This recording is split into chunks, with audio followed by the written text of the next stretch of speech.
Hello students, मैं हूं सुशील sir, easy physics वाला। और आज 12th क्लास का इलेक्ट्रोमैग्नेटिक इंडक्शन का नया वीडियो लेक्चर, जिसमें हम पढ़ेंगे म्यूचुअल इंडक्टेंस। पिछला जो वीडियो लेक्चर था, it is based on self induction and coefficient of self induction, जिसको हमने नाम दिया था सेल्फ इंडक्टेंस। देखिए, बहुत थोड़ा सा फर्क है, बस एक लाइन में समझ लो, फिर जो वीडियो लेक्चर प्रीवियस था वही आ जाए, कोई ज़्यादा अंतर नहीं है। सेल्फ इंडक्शन में क्या था कि हम जिस कॉइल में करंट चेंज कर रहे थे, उसी कॉइल में इंड्यूस करंट को हम ऑब्जर्व कर रहे थे। मैंने बोला था ना, whenever there is change in current flowing through the coil, then due to the change in flux induced EMF developed in the same coil, this phenomena is called as self induction. अब mutual में क्या होगा, अगर दो neighbouring coil हैं, पास पास रखी हैं दो कॉइल्स, अब हम किसी भी एक कॉइल में अगर हम करंट चेंज करें तो नेबरिंग कॉइल में जो फ्लक्स चेंज होगा उसकी वजह से नेबरिंग कॉइल में भी इंड्यूस करंट डेवलप हो जाएगी। This phenomena is called as mutual induction. वहां पर जिस कॉइल में करंट चेंज कर रहे थे, उसी कॉइल में चेंज इन फ्लक्स की वजह से इंड्यूस करंट की बात कर रहे थे। अब हम क्या करेंगे, हमारे पास दो कॉइल होंगी नियर बाई दो कॉइल्स। ध्यान रखना, ऐसा नहीं एक कॉइल यहाँ रखी है, बहुत दूर रखी है, दोनों कॉइल्स नेबरिंग कॉइल्स होनी चाहिए। तो हम किसी भी एक कॉइल में अगर हम बैटरी का सोर्स लगा दें, करंट फ्लो करें या उस करंट को चेंज करें, तो जो नेबरिंग कॉइल है उसमें भी फ्लक्स में चेंज आएगा और इंड्यूस्ड करंट डेवलप हो जाएगी। This phenomena is called as mutual induction. तो whenever we change the current flowing through the one coil, या कुछ भी लिख सकते हैं primary coil, then due to the change in flux of the nearby coil induce EMF developed in that coil, this phenomena is called as mutual induction. तो चलिए diagram बनाते हैं पहले, फिर हम बताते हैं। देखिए ध्यान से समझिए, हमने क्या कहा, दो नेबरिंग कॉइल्स होनी चाहिए। हमारा टॉपिक है आज का म्यूचुअल इंडक्शन।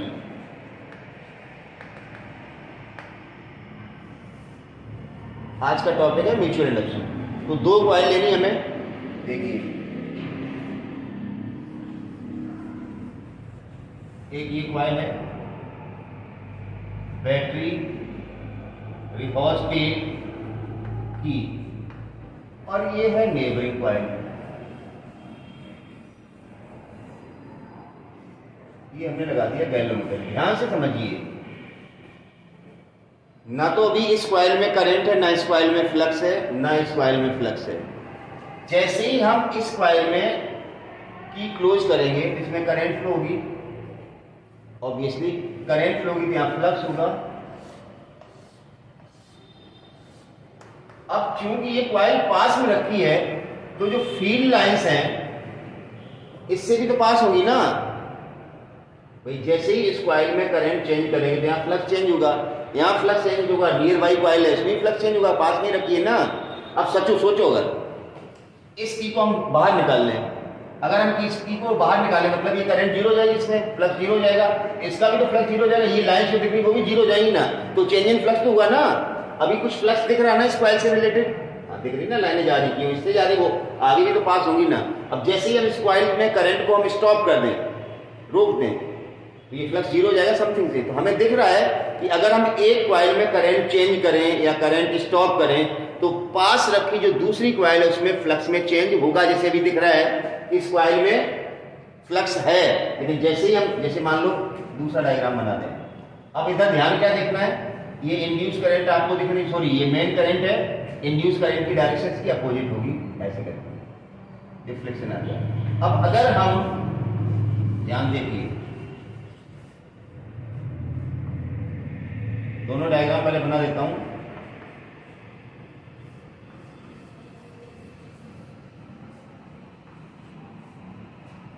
यहां करंट फ्लो हो रही थी, ध्यान से सुनिए, यहां डॉट जैसे ही मैंने लगाई तो यहां फ्लक्स जनरेट हुआ, वो फ्लक्स या फील्ड लाइंस नेबरिंग कॉइल से भी पास होने लगी। पहले इस नेबरिंग कॉइल में करंट फ्लक्स नहीं था ना, जैसे ही हमने यहाँ करंट फ्लो की, इस नेबरिंग कॉइल से एसोसिएटेड फ्लक्स है, मतलब इंड्यूस करंट जनरेट होगी। अब हम क्या कर रहे हैं, इसको ओपन कर दिया हमने, ये लो, जैसे ही हम ओपन करेंगे तो फ्लक्स जीरो हो गया, तो यहाँ वाला फ्लक्स भी तो जीरो हो गया, जो लाइन से ये पास होगी खत्म होगी ना, तो भी इस कॉइल में इंड्यूस करंट डेवलप होगी, या चेंज इन फ्लक्स होगा ना। ये फ्लक्स दिख रहा ना तुम्हें, देखो आप तीन चीजें सोचो, यहाँ करंट फ्लो करने से पहले एक सिचुएशन सोचो कि इसमें कोई फील्ड लाइंस नहीं थी, जैसे ही हमने डॉट लगाई वैसे ही फील्ड लाइंस बनी, तो फ्लक्स में चेंज हुआ। पहले जीरो फ्लक्स था, जीरो से समथिंग हुआ तो ये इंड्यूस करंट डेवलप हो गई। अब हमने क्या किया इसके बाद कि हमने जैसे ही डॉट निकाल ली तो करंट जीरो हो गई, तो ये फ्लक्स भी तो जीरो हो गया, तो समथिंग से वापस जीरो हो गया।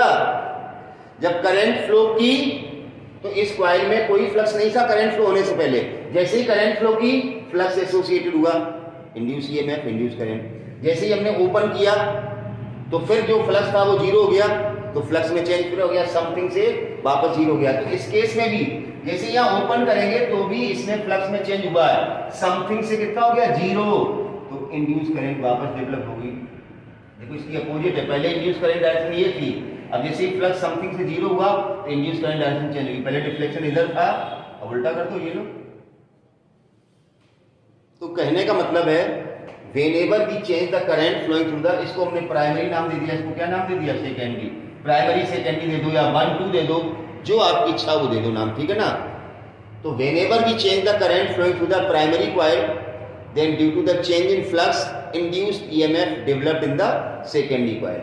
या ऐसे लिख सकते हैं, the phenomena by which, the phenomena, ऐसे लिख दो, the phenomenon by which,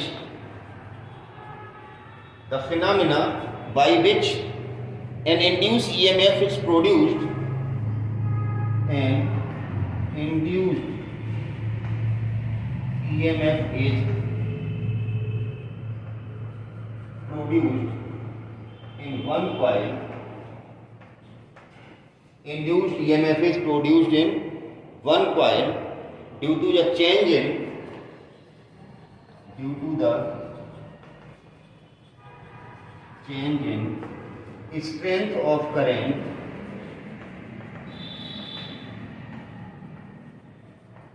in other coil। Other का मतलब ये नेबरिंग कॉइल होनी चाहिए, जो अदर कॉइल है वो नेबरिंग होनी चाहिए, NEIGHBOURING।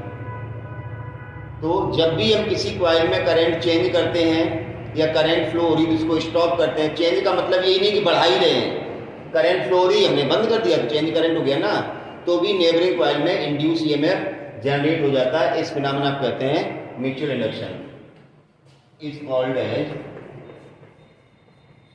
Mutual induction.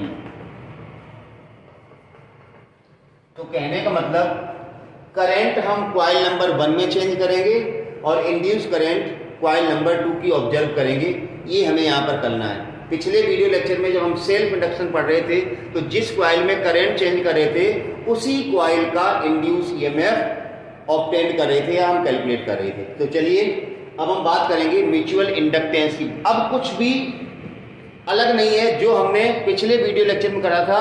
पिछले में क्या था, सेम कॉइल थी और सेम कॉइल में कर रहे थे। अभी हम क्या करेंगे, करंट तो फ्लो करेंगे प्राइमरी कॉइल में या करंट चेंज करेंगे प्राइमरी कॉइल में और इंड्यूस ईएमएफ ऑब्जर्व करेंगे सेकेंडरी कॉइल का। तो हमें 1 और 2 लगाना पड़ेगा और कुछ भी नहीं चेंज करना है, ठीक है ना। तो चलिए हटा देता हूं मैं इसको, आपने आई होप कि नोट कर लिया होगा। चलिए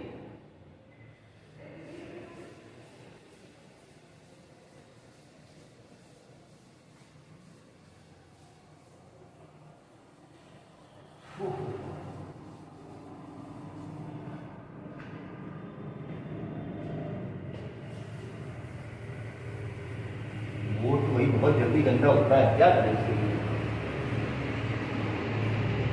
mutual inductance, mutual inductance, mutual inductance कहें या कोएफिशिएंट ऑफ म्यूचुअल इंडक्शन कहें, M12 या M21। तो हम M12 या M21 नहीं लिख रहे, हमने सीधा नाम दे दिया M। तो अब हमने क्या बताया था, करंट जो हम फ्लो करेंगे प्राइमरी में, तो let I1 is the current flowing through primary coil and phi 1 is the flux phi 1 is the flux associated with each turn of secondary coil.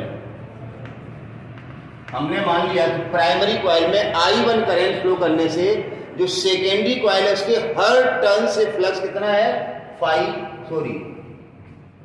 Flux through नहीं, I1 is the current flowing through the primary coil and phi 2 is the flux associated with each turn of the secondary coil। तो total flux कितना हो जाएगा, phi 2 is the flux associated with each turn। तो number of turn secondary coil कितने लेंगे, N2, तो total flux क्या हो जाएगा, N2 phi 2 is proportional to. अगर आपने पिछला वीडियो लेक्चर देखा है तो वहां पर क्या था, ये 2 और 1 नहीं था, वहां डायरेक्ट लिखा था N phi is proportional to I, वहां पर सेम कॉइल थी। तो बस यही अंतर है, 1 और 2 लगाते हुए चलेंगे, बिल्कुल डिट्टो कॉपी करना है पिछला वीडियो लेक्चर, समझ गए ना। तो चलिए N2 phi 2 proportional to I1 या N2 phi 2 is equal to M I1, ये लो, तो यहां से M बराबर वही चीज आ गई N2 phi 2 अपॉन I1, वही वेबर पर एम्पियर या हेनरी, वेबर पर एम्पियर या हेनरी। अगर हम I1 को 1 एम्पियर ले लें तो N2 phi 2 किसके बराबर हो जाएगा, M। That is coefficient of mutual induction is equal to induced EMF developed in the secondary coil when current flowing through the coil is primary coil is 1 ampere. ऐसे भी तो डिफाइन कर सकते हैं ना कि अगर हम I1 को 1 एम्पियर ले लें, if I1 is equal to 1 ampere then M बराबर N2 phi 2, तो हम म्यूचुअल इंडक्टेंस को फ्लक्स के टर्म में डिफाइन कर सकते हैं। थस देखो मैं लिख रहा हूं, mutual inductance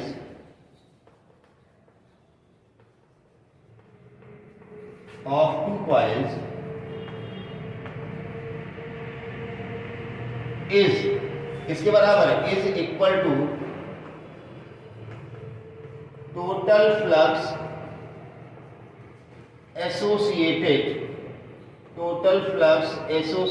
with secondary coil then current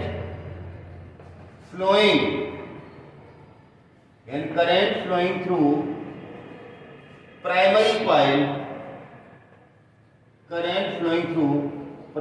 coil, is 1 ampere.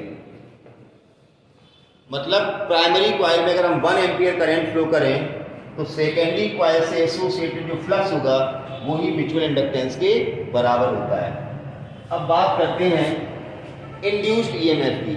Induced EMF कब जनरेट होगा, जब फ्लक्स में चेंज होगा। फ्लक्स में चेंज कब होगा, जब करंट में चेंज करेंगे। तो देखिए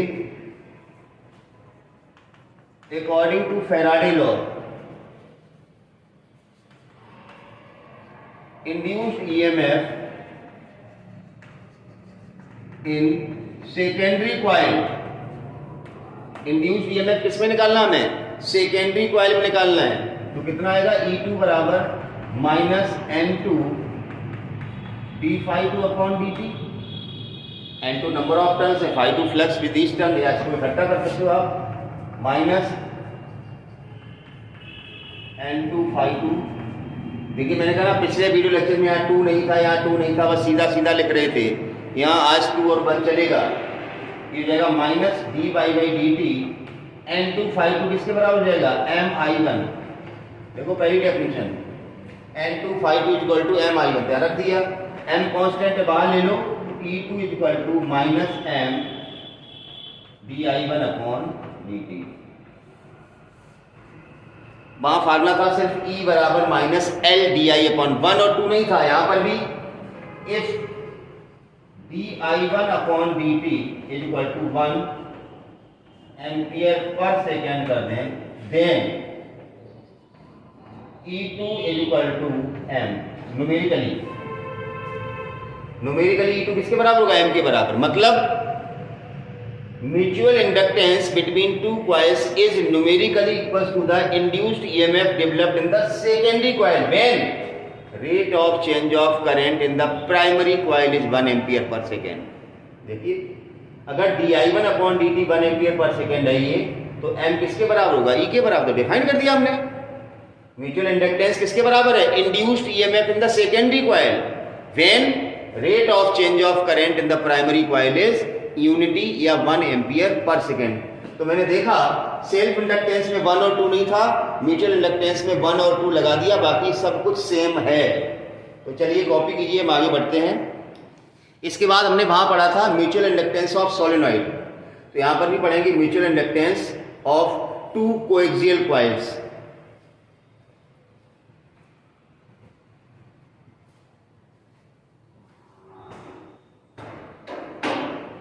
चलिए हटा रहा हूं भाई।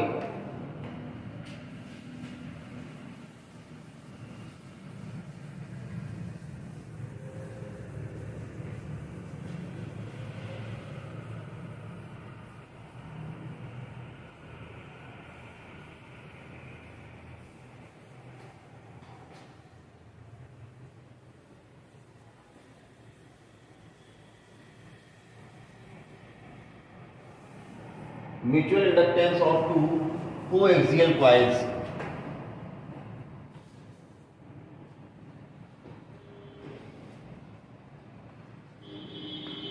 Mutual inductance of 2 coaxial coils. Mutual inductance of 2 coaxial coils.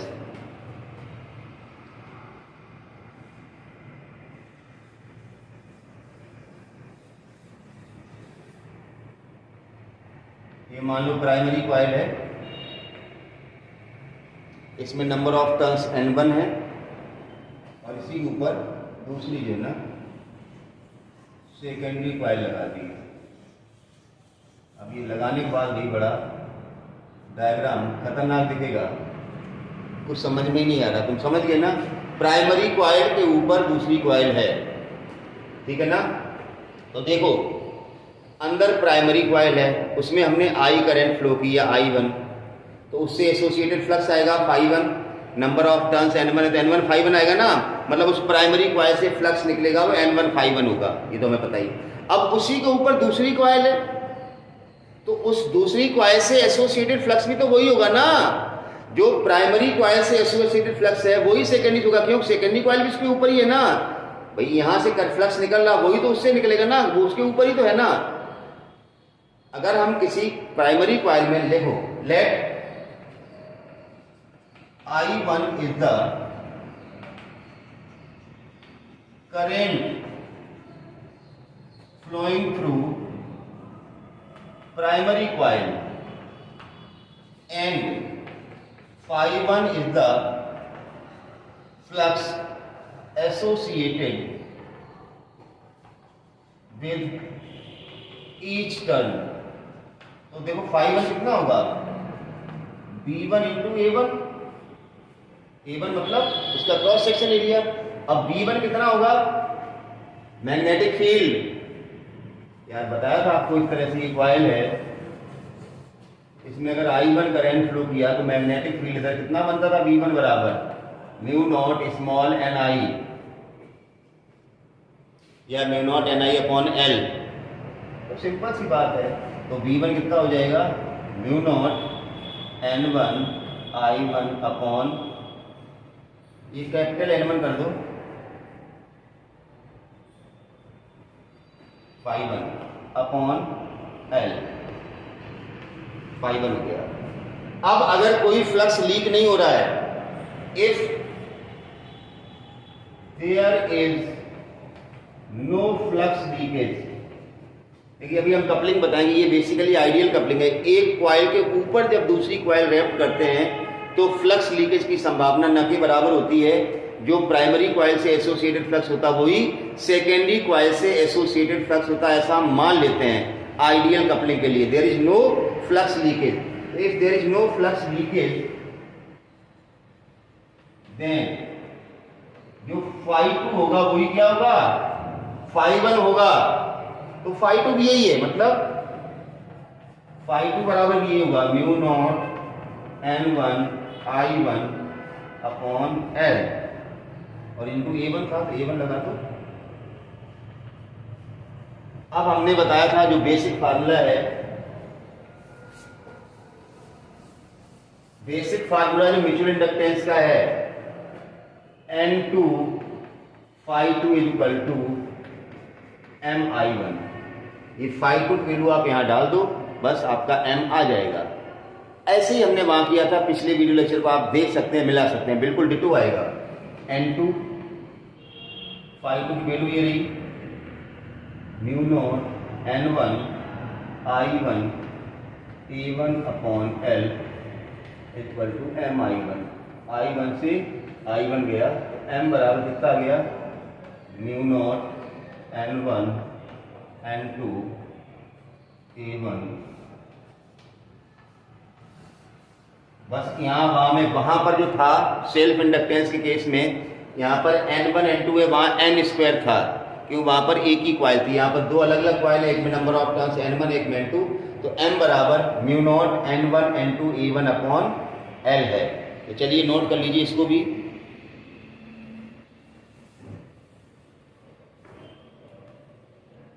हो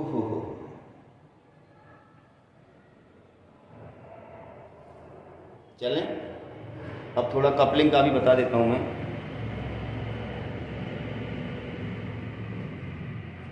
coupling of two coils,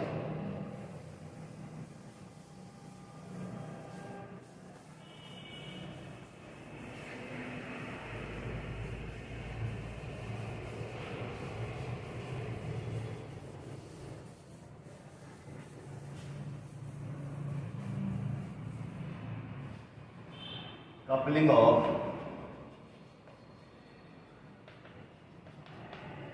two coils.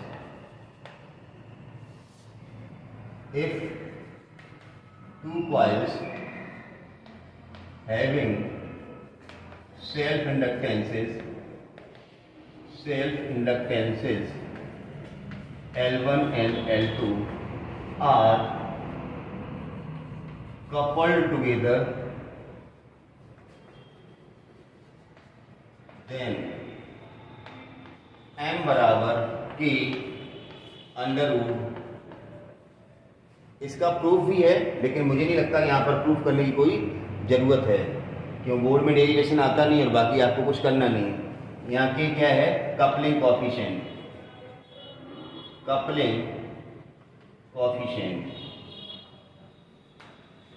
For ideal coupling. अगर आइडियल कपलिंग है तो K इक्वल टू कितना होता है 1, तो M बराबर फार्मूला आ जाता है अंडर रूट ऑफ L1 और L2। और अभी हमने बताया था आइडियल कपलिंग हम लेते किसको है, देखिए हमने बताया कि ये कॉइल है प्राइमरी, इसी के ऊपर दूसरी कॉइल लगा दी हमने, तो ये कहलाती है आइडियल कपलिंग। आइडियल कपलिंग या टाइट कपलिंग, इसके लिए K की वैल्यू कितनी होती है 1।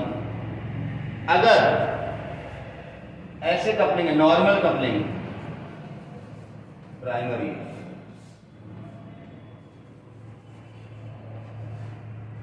ये नॉर्मल कपलिंग होती है, जो पहले ट्रांसफार्मर बनते थे वो इसी कपलिंग में बनते, आजकल तो इस पे बनने लगे हैं सेंट्रल पोल कपलिंग, पहले इस तरह से बनते थे। तो ये नॉर्मल कपलिंग है, नॉर्मल कपलिंग। यहाँ पर फ्लक्स लीकेज की संभावना 100% है, यहाँ पर coupling coefficient is less than 1 होता है। Coupling coefficient is always less than 1। और अगर हम बात किस तरह से कर दें,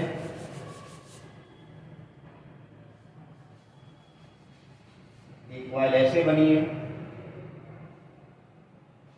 और एक कॉइल हमने ऐसे लगा दी, ऐसे परपेंडिकुलर दोनों लगा दी, तो नो कपलिंग। तो यहाँ पर ये नो कपलिंग है, कोई कपलिंग नहीं है, K=0, कोई कपलिंग नहीं है। तो ये था कपलिंग का कॉन्सेप्ट। ये आइडियल कपलिंग है, इसमें क्वेश्चन आता है तो L1 L2 आपको दिए जाए तो m निकालने का तरीका m = under root L1 L2। जब m आ जाएगा तो फिर आपका इंड्यूस्ड ईएमएफ भी आ जाएगा। तो उसको नोट कर लीजिए। अब हम एक दो क्वेश्चन फिर करते हैं। चलिए,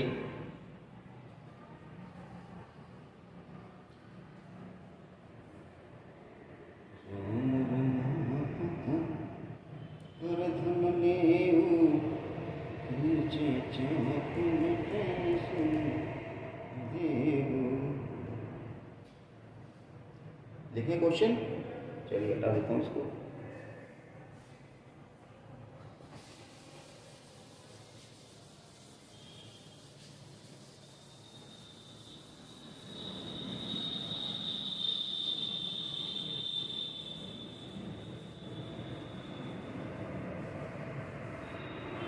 क्वेश्चन लिखने में टाइम बहुत खराब होता भाई, अब फिर भी लिखना पड़ेगा।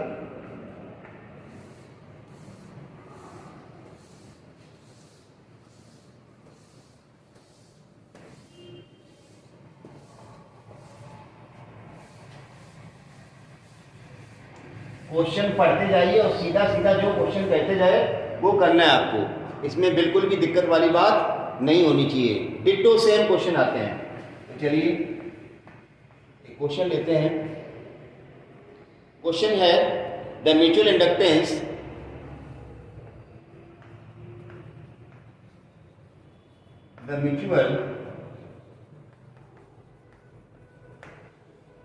the mutual inductance of a pair of coil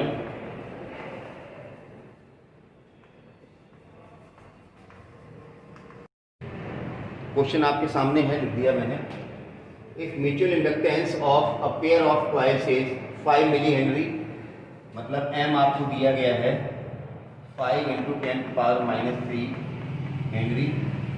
if a current 50 sin 500t, current एक साइनोसॉइडल फंक्शन के फॉर्म में दिया गया है। 50 एम्पियर का मतलब करंट आपको पता चल जाए, इसलिए लिख दिया। बाकी 50 sin 500t है, is passed in one of the coil, then find peak value of induced EMF in the other coil. बहुत ही सिंपल क्वेश्चन है। तो इंड्यूस्ड ईएमएफ का फार्मूला क्या होता है? E = -m di/dt। 2 और 1 को गोली मारो, ये तो अंडरस्टूड है। अब m की वैल्यू कितनी दी गई है? -5 × 10⁻³ ये m की वैल्यू डाल दी, माइनस लगा था। d/dt डिफरेंशियल करना है किसका? 50 sin 500t। अब इसका डिफरेंशियल आप 12th क्लास में तो 200% आपको आता है, ऐसा मुझे विश्वास है। तो -50 10⁻³ अब हम डिफरेंशियल कर रहे हैं। 50 sin 500t का हो जाएगा cos 500t और 500 और आएगा आगे। साइन समथिंग का cos समथिंग इंटू समथिंग का डिफरेंशियल करेंगे तो आगे आएगा 500 और आ जाएगा, तो हो जाएगा -5 × 10⁻³ इंटू 500 × 50 करोगे 5 × 5 = 25 और 1 2 3 0 cos 500t। ये तो गया 25 × 5 = 125। तो E बराबर आ गया -125 cos 500t। यहाँ तक तो कोई दिक्कत ही नहीं है। पीक वैल्यू का मतलब होता है maximum value of EMF. Maximum के लिए cos थीटा की वैल्यू मैक्सिमम होनी चाहिए, कितनी होनी चाहिए? 1। तो E0 जाएगा ना, पीक वैल्यू वो कितनी आएगी?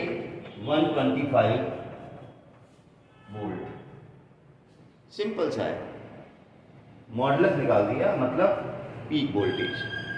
तो ये सिंपल सा क्वेश्चन था। कई बार क्वेश्चन ऐसा आता है कि म्यूचुअल इंडक्टेंस निकालना होता, कॉइल में करंट जो चेंज की है वो इतने एम्पियर से इतने एम्पियर कर दी, तो भी वही वाली बात, हमें di/dt किसी फॉर्म में दिया जाएगा, या तो ये दिया जाएगा, ये दिया जाएगा तो ये पूछा जाएगा, या ये दिया जाएगा, ये दिया जाएगा तो ये पूछा जाएगा। है ही क्या इसमें? तो बहुत ही सिंपल सी चीज़ें हैं, तो आप आसानी से कर सकते हैं, बशर्ते आपकी थ्योरी बहुत ही स्ट्रांग होनी चाहिए। समझ पा रहे हैं ना? और पीछे का अगर आप देख रहे हैं, मैं हर वीडियो लेक्चर में कहता हूँ कि मैं शायद एकमात्र हूँगा जो सीक्वेंस में आपका पूरा सिलेबस कवर करा रहा हूँ। तो आप चैनल को सब्सक्राइब कर लीजिए। पीछे के वीडियो लेक्चर नहीं देखें तो नंबर 1, 2, 3 सारे वीडियो लेक्चर्स पे लगे हुए हैं। इलेक्ट्रोमैग्नेटिक इंडक्शन 1, इलेक्ट्रोमैग्नेट 2, 3, 4, 5 सब पे टॉपिक लगे हैं थंबनेल पे, तो आप देख सकते हैं। अब आपको जिनको सेल्फ इंडक्टेंस किया हुआ था उनको तो आज यहाँ नया कुछ है ही नहीं, वहाँ 2 और 1 नहीं थे, यहाँ 1 और 2 लगा दिया, बाकी सारे फार्मूले वही थे। तो चीज़ें आसान हो जाती हैं। अब आप रेगुलर नहीं पढ़ेंगे, कभी आप म्यूचुअल इंडक्टेंस ले लिया, कभी क्या ले लिया, तो इससे तो कुछ होने वाला है नहीं। तो आप थोड़ा पॉजिटिव फ्रेम ऑफ माइंड से पढ़ाई कीजिए और रेगुलर स्टडी कीजिए, देखिए आनंद आ जाएगा और आपका जो फिजिक्स है कहाँ से कहाँ पहुँच जाएगा। ठीक है, तो चैनल को देखते रहिए। सब्सक्राइब नहीं किया तो सब्सक्राइब कर लीजिए। Thank you for watching.